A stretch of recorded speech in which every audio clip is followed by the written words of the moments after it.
Hello, D265 students. It's Sam Bennett, your course instructor, and this is a short video on a key concept. Okay, so we're going to talk about propositions. I'm going to give you a definition, and we'll look through some examples together. All right, so you might be like this gentleman right here, thinking to yourself, what is a proposition? Okay, so here's the abstract definition. It's a statement that is either true or not true. In other words, false. One way of putting this, the way I like to think about it, it's the kind of thing that you can respond to by saying, yes, that's true, or no, that's false. So this is unlike other sentences where it doesn't even make sense to respond by saying, yes, that's true, or no, that's false. Okay, let's look at some examples. Imagine you go up to your friend and you say, what is love? And they say, yeah, that's true. Huh? Doesn't make sense. It doesn't make sense to respond to a question and say, yeah, that's true, or no, that's false.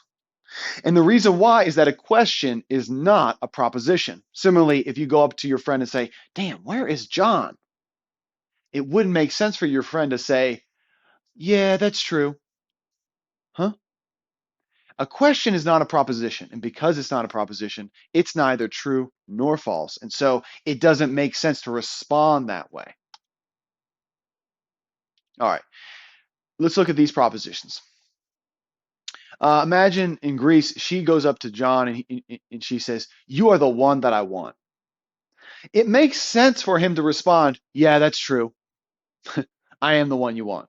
Or it would make sense for him to respond, no, that's not true. I'm not the one that you want, right? The point is that a proposition is the sort of thing that can be either true or false. Whereas a question, it doesn't even make sense to say a question is true or false.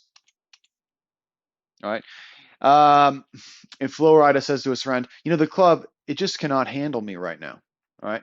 It would make sense for the friend to say, yeah, that's true. Alternatively, it would also make sense for the friend to say, no, that's false.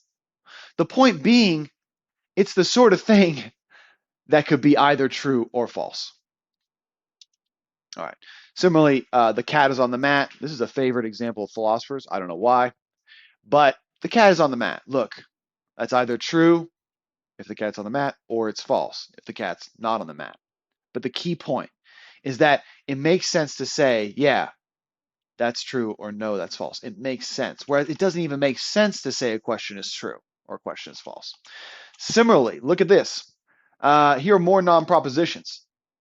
If Taylor goes up to you and says, shake it off, she's giving you an order. Okay? And it would not make sense to say in response, yeah, that's true. Or it, right? Like imagine she goes and says, shake it off, right? It doesn't even make sense to say, no, that's false. Huh? So that, and the reason why it doesn't make sense to respond that way is because, look, it's neither true nor false. It's just an order. Similarly, if someone proposes to do something like let's dance to Joy Division, or maybe they propose let's go fly a kite, uh, that's not a proposition. It's neither true nor false, right? It doesn't make sense to respond to someone saying let's dance to Joy Division by saying, yeah, that's true. Like what? All right. So now it's your turn. Okay. Look at these. Pause the video and ask yourself, is this a proposition? Give me one more chance. Similarly, is this a proposition? You would never let me down?